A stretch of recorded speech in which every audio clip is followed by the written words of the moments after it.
To ensure peace, we must prepare for war. Secretary of War Pete Hegseth biglaan kasing ipinatawag ang lahat ng generals at admirals ng US Armed Forces. Wala nang paligoy-ligoy pa sa mensahe ang War Secretary.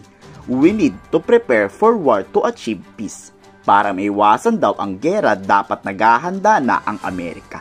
Kaya nga siguro nag-deploy ang US Navy sa South China Sea para maiwasan ang gulo. Bago pa mangyari yan, kontrahin mo na.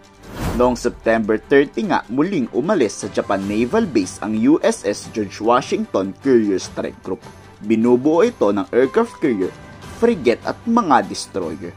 Ngayon, nasa West Philippines na yan, sa Bao de Masinloc base sa satellite image na ipinakita sa publiko.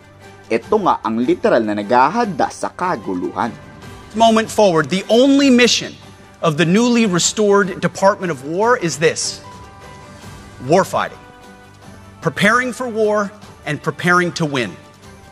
Unrelenting and uncompromising in that pursuit. Not because we want war, no one here wants war. But it's because we love peace. We love peace for our fellow citizens. They deserve peace, and they rightfully expect us to deliver it. Our number one job, of course, is to be strong so that we can prevent war in the first place. The president talks about it all the time. It's called peace through strength. And as history teaches us, the only people who actually deserve peace are those who are willing to wage war to defend it. Either you protect your people and your sovereignty, or you will be subservient to something or someone. It's a truth as old as time. Nagagalit nga ang China dahil sa walang tigil na deployment ng warship ng US sa West Philippine Sea. Diretsahan nga yung sinagot ni Secretary Gibo Teodoro. Wala kayong pake, China. Sir, nagagalit ang China sa pag-deploy ng US assets sa Pilipinas. Ano pong reaction? Wala silang pakialam doon. Ano sa akin kung magalit sila? Banat pa ni War Secretary Hegseth, FAFO. Ibig sabihin, fa around and you will find out. Sa Tagalog, kalabanin nyo kami, makikita nyo ang hinahanap nyo. Pinagmalaki pa ni Secretary Hegseth kung gaano daw kalakas sa giyera ang Amerika. Wala raw makakatalo sa US sa anumang digmaan, kahit magsama-sama pa daw sila. Hindi nila kakayanin sa kaguluhan ang Estados Unidos.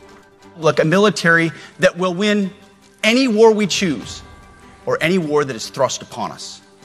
Should our enemies choose foolishly to challenge us, they will be crushed by the violence, precision, and ferocity of the War Department. In other words, to our enemies, FAFO. If necessary, our troops can translate that for you. Another way to put it is peace through strength. President Trump has said, and he's right, we have the strongest, most powerful, most lethal, and most prepared military on the planet. That is true, full stop. Nobody can touch us. It's not even close.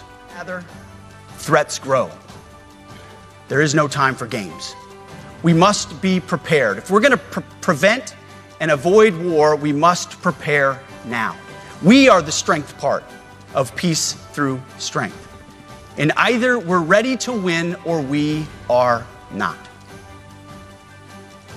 You see, this urgent moment, of course, requires more troops, more munitions, more drones, more Patriots, more submarines, more B-21 bombers. It requires more innovation, more AI in everything and ahead of the curve. More cyber effects, more counter-UAS, more space, more speed. America is the strongest, but we need to get stronger and quickly. The time is now, and the cause is urgent. Posibleng may mabigat na rason bakit pinatawag ang lahat ng admiral at general. May gera nga ba talagang pinaghahandaan ang US? Kung hindi sa Europa dahil kay Russian President Vladimir Putin, kundi sa China.